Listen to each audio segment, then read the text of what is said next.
प्यारे बच्चों एवं मित्रों, आज हम आपके सामने 3 ऐसे प्रश्न लेकर आए हैं जो कि आप लोगों के सामने पेपर में आता है, लेकिन किन्हीं कारणों से हम आपको समझा नहीं पाए हैं।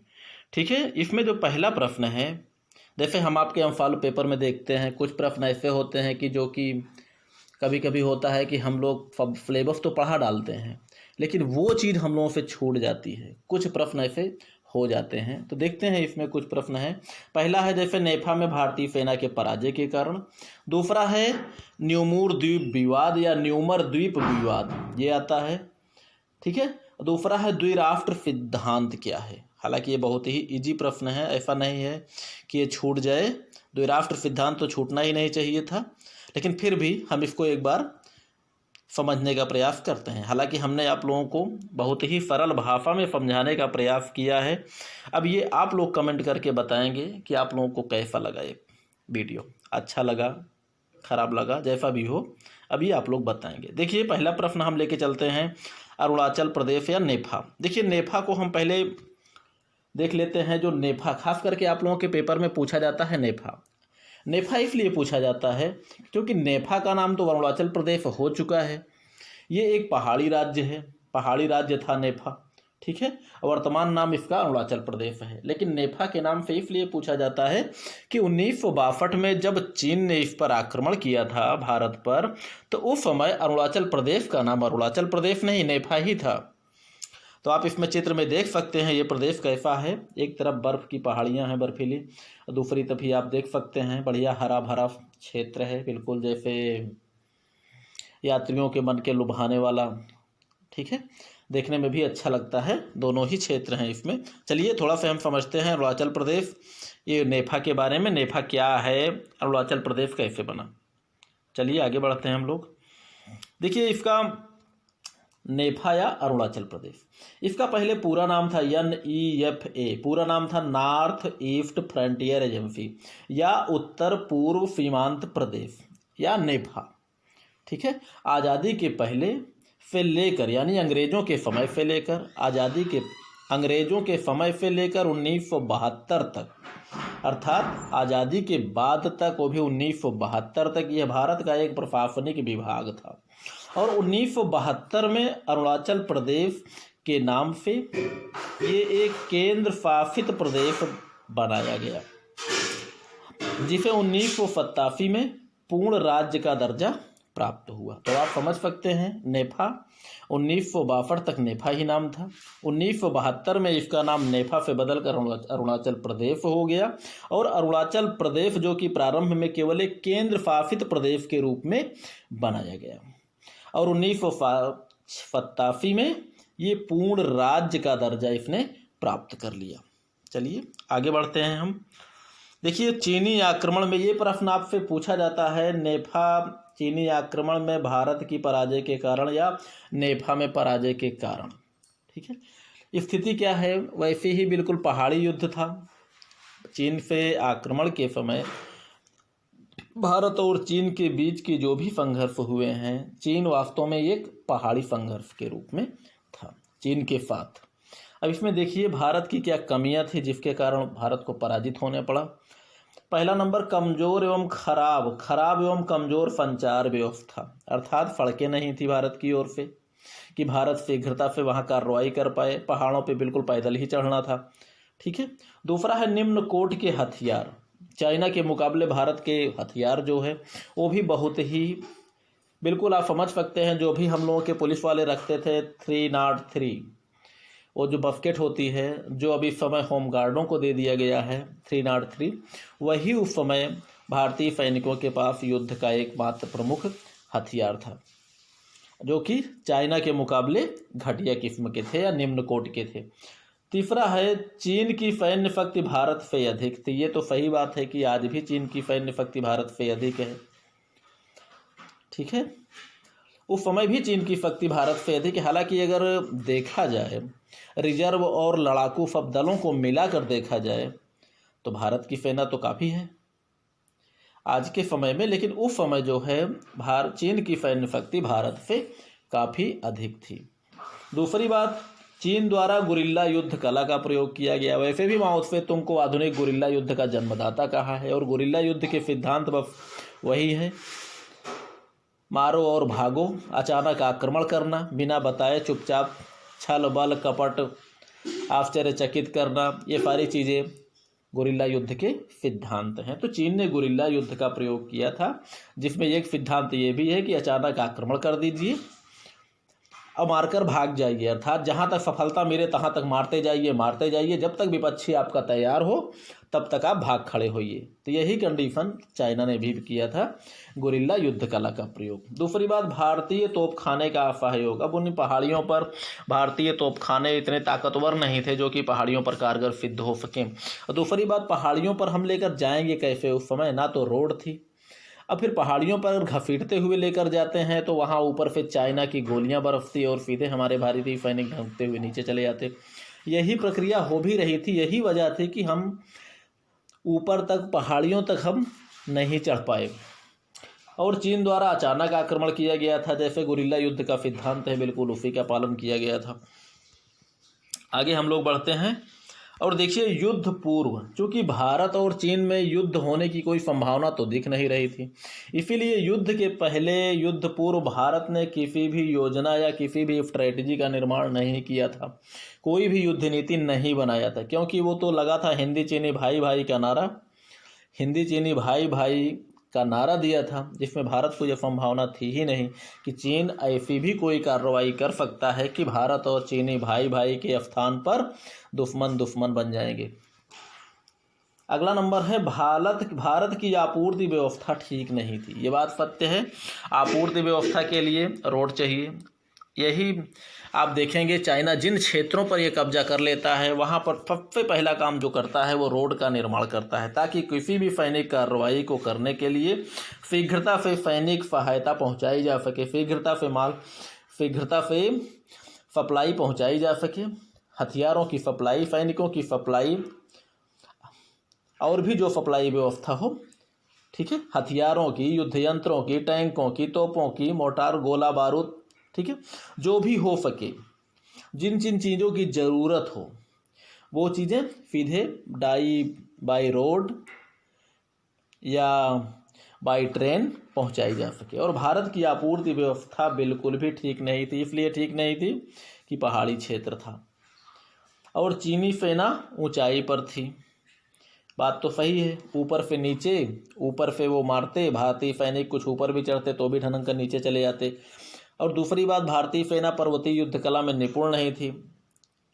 तोपखाना अगर जो है सहयोग करता है बिल्कुल कारगिल जैसे बोफोर्स तोपों की तरह, तो संभव था कि भारतीय सैनिक कार्रवाई कर लेते, क्योंकि भारतीय सैनिक कम सुविधाओं में भी अच्छा कार्य कर सकते थे। लेकिन उस समय स्थिति कुछ और ही थी भारत की। भारत के पास अभी नई नई आज़ादी मिली थी और आज़ादी के बाद हमारे नेहरू जी रक्षा व्यवस्था को बहुत कम करके आंक रहे थे।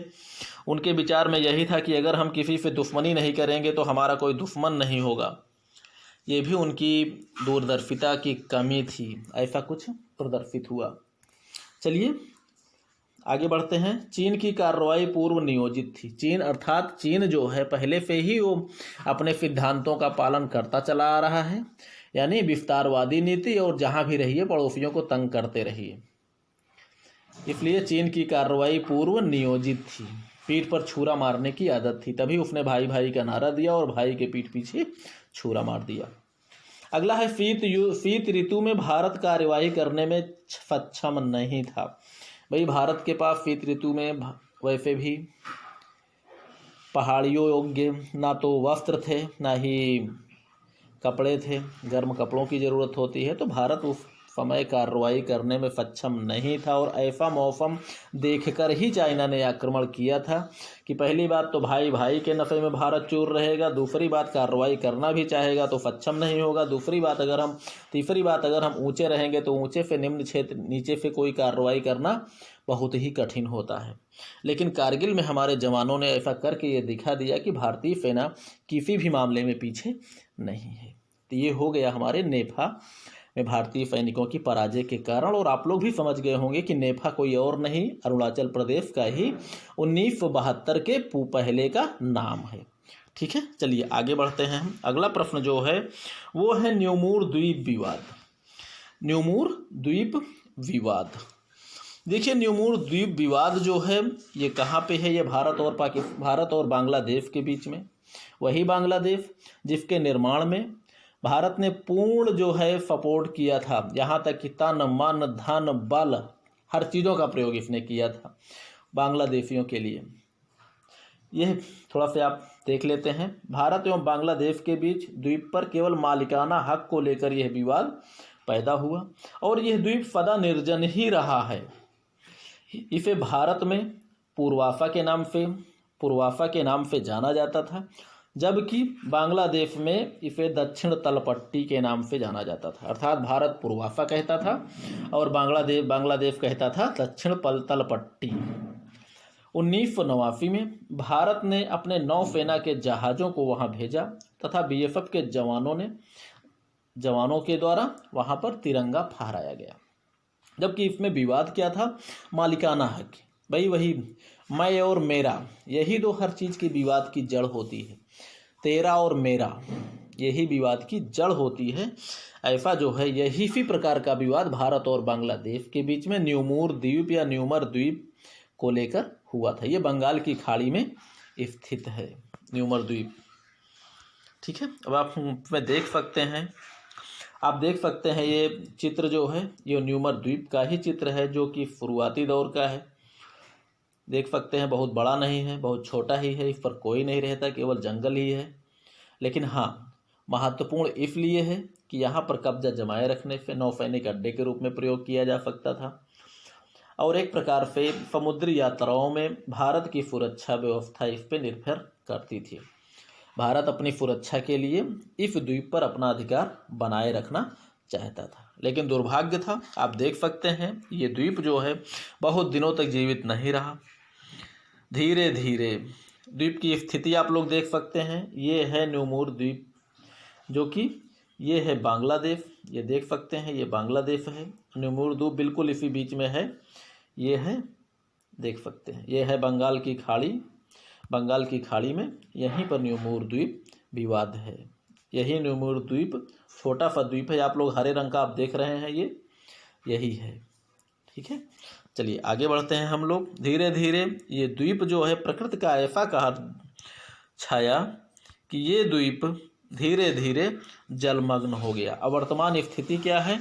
इस द्वीप पर कोई नहीं है और ये द्वीप जो है समुद्र में डूब चुका है।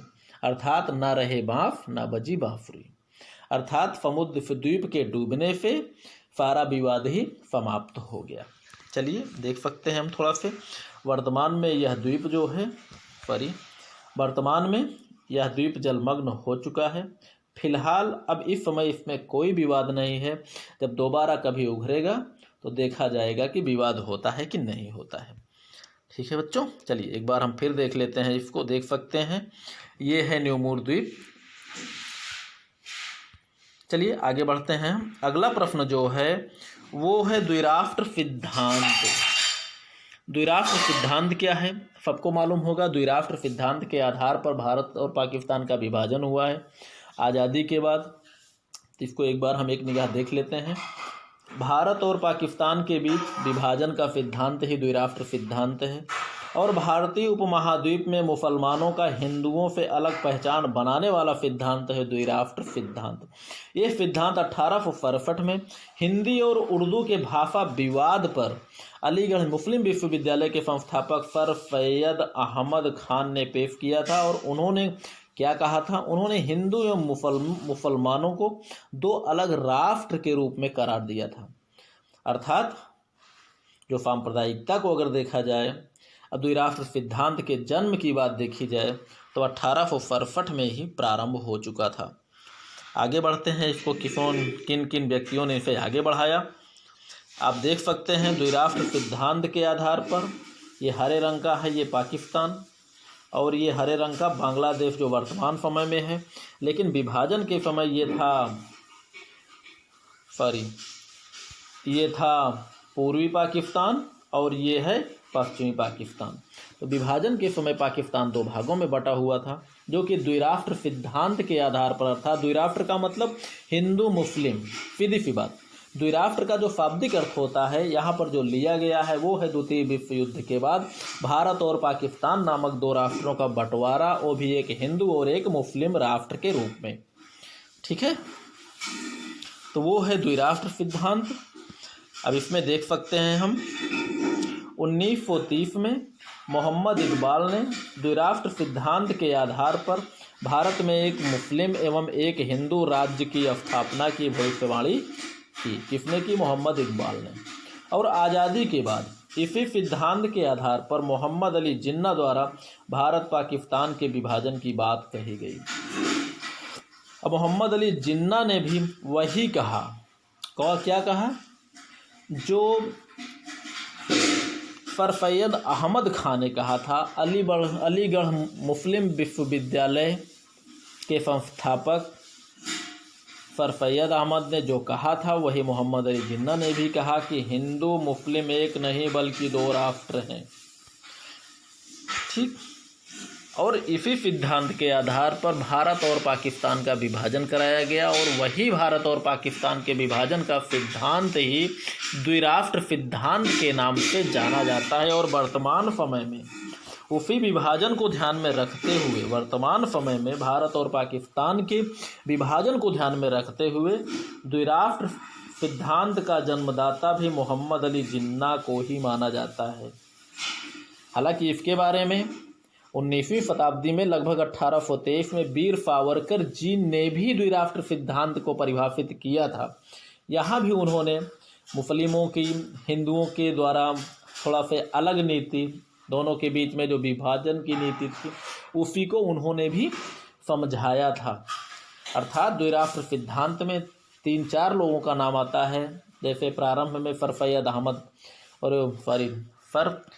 सैयद अहमद खां अलीगढ़ मुस्लिम विश्वविद्यालय के 19वीं शताब्दी में, 20वीं शताब्दी में 1823 में लगभग वीर सावरकर, 1930 में मोहम्मद इकबाल, और अंत में मोहम्मद अली जिन्ना द्वारा भारत पाकिस्तान को तोड़ दिया गया। अलग अलग राष्ट्रों के रूप में, हिंदू और मुस्लिम राष्ट्र के रूप में विभाजन का विचार था द्विराष्ट्र सिद्धांत के आधार पर, लेकिन हो कुछ और गया। भाई मुस्लिम राष्ट्र तो बन गया, लेकिन भारत जो है हिंदू राष्ट्र नहीं बन पाया। ये क्या बन गया? धर्मनिरपेक्ष राष्ट्र। ठीक है बच्चों, हम उम्मीद करते हैं कि आप लोगों को समझ में आया होगा। अगर नहीं समझ में आया होगा तो आप लोग हमसे फिर से कमेंट करके पूछ सकते हैं। ठीक है, ओके बच्चों, पढ़िए लिखिए, मस्त रहिए, खुश रहिए।